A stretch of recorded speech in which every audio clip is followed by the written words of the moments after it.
வணக்கம். தமிழக வெற்றி கழக தலைவர் விஜய் கடந்த மாதம் 27ஆம் தேதி கரூர் அருகே வேலிச்சாமிபுரத்தில் பிரச்சாரம் செய்த போது கூட்டத்த நெரிசலில் 41 பேர் உயிரிழந்தனர். நாட்டையே அதிர்ச்சியில் உலுக்கிய இந்த சம்பவத்திற்கு தவிக தலைவர் விஜய் தான் காரணம் என்று பல்வேறு கட்சிகளும் குற்றம் சுமத்தி வருகின்றனர். இதையடுத்து இந்த சம்பவம் தொடர்பாக சிபிஐ விசாரணைக்கு உத்தரவிட வேண்டும் என்று தவிக சார்பில் சென்னை ஹைகோர்ட் மதுரை கிளையில் வழக்கு தொடரப்பட்டது. தவிகவின் மனு உட்பட மொத்தம் 7 மனுக்கள் தாக்கல் செய்யப்பட்டிருந்தன.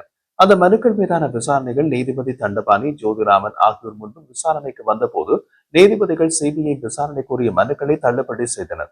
மேலும் நெடுஞ்சாலையில் அரசியல் கூட்டங்களை நடத்தக்கூடாது என்றும் உத்தரவிட்டனர். அத்தோடு தவிக தலைவர் விஜயை கண்டித்து பல்வேறு கருத்துக்களையும் நீதிபதிகள் தெரிவித்தனர்.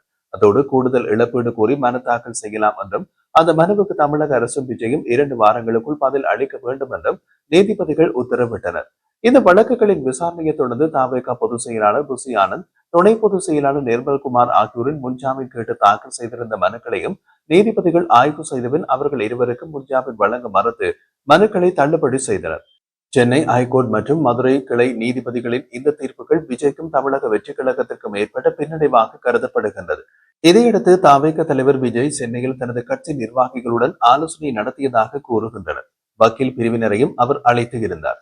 மதுரை மற்றும் டெல்லிக்கு சென்றிருந்த தவிக வக்கீல் குழு நிர்வாகிகள் சென்னை திரும்பியிருந்தனர். அவர்களுடன் விஜய் அடுத்த கட்ட நடவடிக்கைகள் பற்றி ஆலோசனை நடத்தியிருந்தார். ஹைகோர்ட் தெரிவித்துள்ள கருத்துக்களின் அடிப்படையில் எந்தெந்த விஷயங்களில் பதில் அளிப்பது என்றும் நீண்ட நேரம் ஆய்வு செய்யப்பட்டது. சென்னை ஹைகோர்ட் மற்றும் மதுரை ஹைகோர்ட் கிளையில் தெரிவிக்கப்பட்டுள்ள உத்தரவுகளின்படி செயற்படும் பட்சத்தில் அது தவிகவுக்கு எதிராக அமைந்துவிடும் என்றும் கூட்டத்தில் தெரிவிக்கப்பட்டது. இதனையடுத்து கரூர் நெரிசல் சம்பவத்திற்கு சிபிஐ விசாரணை கோரி சுப்ரீம் கோர்ட்டை அணுவதற்கு கூட்டத்தில் முடிவு எடுக்கப்பட்டிருப்பதாகவும் தெரிய வருகின்றது. இது தொடர்பாக சென்னை மற்றும் டெல்லியில் உள்ள மூத்த சட்ட வல்லுநர்களுடன் விஜய் தொடர்ந்து ஆலோசனை நடத்தி வருவதாகவும் தெரிய வருகின்றது. சுப்ரீம் கோர்ட் மேன்முறையீடு செய்யும் பட்சத்தில் அது கட்சி வளர்ச்சிக்கும் எதிர்கால திட்டங்களுக்கும் உதவியாக இருக்குமா என்றும் விஜய் கேட்டறிந்தார். இந்த ஆலோசனை கூட்டத்தில் விஜய் பல்வேறு முக்கிய முடிவுகள் எடுத்திருப்பதாக தெரிய வந்துள்ளது. குறிப்பாக சுப்ரீம் கோர்ட்டை அணுகுவது பற்றி அவர் ஆலோசித்து வருகிறார். ஓரிரு நாளில் இது தொடர்பான தகவல்கள் வெளியாகும் என்றும் எதிர்பார்க்கப்படுகிறது. நாளை மறுநாள் திங்கட்கிழமை விஜய் தரப்பில் சுப்ரீம் கோர்ட்டில் மேன்முறையீடு மனு தாக்கல் செய்யப்படக்கூடும் என்றும் தெரிகின்றது. இதற்கிடையில் புசி ஆனந்த், ஆதவ் அர்ஜுனா ஆகியோர் கைது செய்யப்பட்டால் அது தொடர்பாக அடுத்த கட்ட நடவடிக்கை எடுக்கவும் இன்றைய கூட்டத்தில் ஆலோசிக்கப்பட்டதாக தெரிகின்றது. கரூர் சம்பவம் தொடர்பாக திமுக அரசு மீது அதன் எதிர்க்கட்சிகளை குற்றம் சுமத்துவது ஒரு பக்கம் நடக்க, விடுதலை சிறுத்தைகள் கட்சியும் தமிழ்நாடு அரசு மீது குற்றம் சுமத்துகின்றது. இந்த விவகாரத்தில் அரசு நியாயமான அணுகுமுறையுடன் நடந்து கொள்ளவில்லை என்று கூறுகின்றார் விடுதலை சிறுத்தைகள் கட்சியின் பொதுச் செயலாளரும் விழுப்புரம் தொகுதி எம்பியுமான ரவிக்குமார். கரூர் கூட்ட நெரிசல் இறப்புகளுக்கு விஜய் தான் பொறுப்பு என்பது தெளிவாக தெரிகிறது. சிலர் இறந்துவிட்டதாக கூறிய போதும் அதை காது கொடுத்து கேட்காமல் அவர் புறப்பட்டு சென்று விட்டார் என்று கூறினார். முதலமைச்சர் பலவீனமான நபராக காட்டுவதைத்தான் விஜய் விரும்புவதாக கூறும் ரவிக்குமார் தன்னை அரசுக்கு மேலானவராக காட்டிக்கொள்ள முற்படுகின்றார். அரசு 10 லட்சம் அறிவித்தால் தான் 20 லட்சம் தரப்போவதாக கூறுகிறார் என்கிறார். ஆளும் அரசை பலவீனமானதாக தனது பேச்சில் காட்டுகின்றார். அதே நேரத்தில் திமுக ஆட்சியின் அணுகுமுறையையும் அதிகூட்டியே இருக்கின்றது. விஜயை பார்த்து ஆளும் கட்சி பயப்படுவதாகவே அந்த கட்சியின் தொண்டர்கள் பார்ப்பார்கள் என்றும் ரவிக்குமார் கூறுகிறார். இது அரசாங்கத்திற்கு பலவீனமானதாக முடியும் என்று கூறும் ரவிக்குமார் மாவட்ட நிர்வாகத்திற்கு பொறுப்பு என்று கூற முடியாது. விஜயை தான் பொறுப்பானவராக வழக்கில் கொண்டு வந்திருக்க வேண்டும் என்கின்றார். திமுக கூட்டணியில் அங்கம் வகிக்கும் மார்க்சிஸ்ட் கம்யூனிஸ்ட் கட்சியின் போராட்டம் நடத்தினால் அந்த கட்சியின் மாநில செயலாளர் சண்முகம் மீது காவல்துறை நடவடிக்கை எடுக்கின்றது. கொடிக்கம்பம் அகற்றும் விவகாரத்தில் அதிகம் பாதிக்கப்பட்டது விசிக கொடி கம்பங்கள் தான் எனவும் ரவிக்குமார் தெரிவித்தார். மேலும் கூட்டணி கட்சிகள் நடவடிக்கை எடுக்கும் போது தயங்காத முதலமைச்சர் 41 பேர் மரணத்திற்கு காரணமான விஜய் மீது நடவடிக்கை எடுப்பதற்கு தயங்குவதாகவே பார்க்க முடியும் என்கின்றார் ரவிக்குமார் எம்பி. இந்த குற்றச்சாட்டுகளை மறுக்கும் திமுக செய்தி தொடர்பு குழு தலைவரும் முன்னாள் எம்பியுமான DKS இளங்கோவன் விஜயை கைது செய்ய வேண்டும் என்ற எண்ணத்திலேயே திருமாவளவன் பேசுகின்றார். அப்படியெல்லாம் ஒரு அரசாங்கம் நடந்து கொள்ள முடியாது என்று கூறுகிறார். மேலும் கூறிய அவர், நாங்கள் அரசியல் கட்சியினை மட்டும் நடத்தவில்லை, ஒரு அரசாங்கத்தை நடத்தி கொண்டிருக்கின்றோம். அரசு நியாயமாக நடந்து கொள்ளும் விதத்தில் ஓய்வு பெற்ற நீதிபதியை கொண்டு ஆணையம் அமைத்துள்ளது.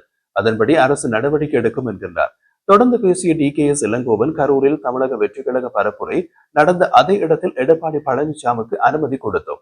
ஒரு கட்சிக்கு அனுமதி கொடுத்துவிட்டு மற்ற கட்சிக்கு கொடுக்காவிட்டால் அந்த கட்சியை பார்த்து நாங்கள் பயந்து விட்டதாக பரப்புவார்கள் என்று கூறுகிறார். கரூர் பரப்புரைக்கு 10,000 பேர் கூடுவார்கள் என்று கூறியதால் அவர்கள் முதலில் கேட்ட இடங்களை மறந்துவிட்டு வேலுச்சாமிபுரம் கொடுக்கப்பட்டுள்ளது. இதை அரசியலாக பார்க்க வேண்டியதில்லை எனவும் DKS இளங்கோவன் குறிப்பிட்டார். மறுபக்கத்தில் அமைச்சர் துரைமுருகன், கரூர் விவகாரத்திற்கு திமுக காரணம் என்று யாரும் சொல்லவில்லை. கள்ளக்குறிச்சி சம்பவம் போது அன்றைய சூழல் வேறு, இன்றைய சூழல் வேறு. 41 பேர் உயிரிழந்தது மிக சாதாரணமானது அல்ல. விஜயை கைது செய்யும் நிலைமை வந்தால் கைது பண்ணுவோம். தேவையில்லாத சூழலில் பண்ண மாட்டோம். அனாவசியமாக நாங்கள் யாரையும் கைது செய்ய மாட்டோம் என்றார். புதிய தமிழகம் கட்சி தலைவர் டாக்டர் கிருஷ்ணசாமியின் கருத்து வேறு விதமாக உள்ளது.